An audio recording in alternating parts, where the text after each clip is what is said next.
যদি বলা হয় ফ্রি ফায়ার কমিউনিটিতে হাসানোর জন্য কে সেরা, তাইলে আসবে অপু ভাই 2.0 কিংবা সিয়াম ভাই। যদি বলা হয় অ্যাটিটিউড ভয়েস দিয়ে এই কমিউনিটিটা আতঙ্ক করার জন্য কে সেরা, তাইলে আসবে ফ্লেম ডি গেমিং ওরফে দুরন্ত ভাই। কিন্তু কখনো যদি বলা হয় স্মৃতি জড়ানো ইমোশনাল ভিডিও দিয়ে সাধারণ পাবলিকদেরকে ইমোশনের জগতে ডুবিয়ে দেওয়ার জন্য কে সেরা, তাইলে কে আসবে জানো? যার ইমোশনাল ভিডিওতে মানুষ তার অতীতকে খুঁজে পায়, যার স্মৃতিময় ভিডিও দেখে মানুষ কান্না পর্যন্ত করে, সে আর কেউ না, আমাদের সবার প্রিয় 2F লল গেমার ভাই। কি ভাই, মনে আছে তোমাদের এই মানুষটার কথা? নাকি অন্য ক্রিয়েটরদের মতো তোমরা তাকেও ভুলে গেছো? 2F লল গেমার, যার ইমোশনাল ভিডিওগুলোতে ছিল অদ্ভুত এক মায়া।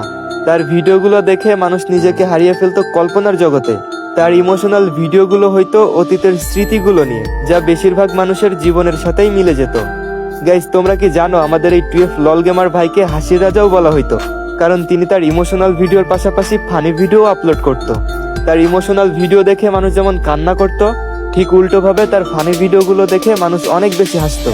এই মানুষটা তার ভিডিওতে ফ্রি ফায়ারের মালিক গেরিনারে জরিনা বলে ডাকতো। বিভিন্ন ইভেন্ট কমপ্লিট করতে গিয়ে কতই না ট্রিপস অ্যান্ড ট্রিক্স খাটাইতো। মাঝে মাঝে তো এই ক্যারেক্টারটারে কাল্লু অ্যাডামের গার্লফ্রেন্ড বানাই দিত। একসময় অনেক হাসতাম তার ভিডিও দেখে। তবে একটা কথা, তার ফানি ভিডিওগুলো সাধারণ হলেও তার ইমোশনাল ভিডিওগুলো এখন আমরা অনেক বেশি মিস করি। ক্যারিয়ারে ফোকাস করতে গিয়ে এই মানুষটা আর আমাদের ভিডিও না দেয়, আর আমরাও হাজার জনকে পেয়ে তাকে আর মনে রাখি নাই। যাই হোক গাইস, তোমরাও আমার মতো এই মানুষটাকে মিস করো কিনা কমেন্টে বলে যেও।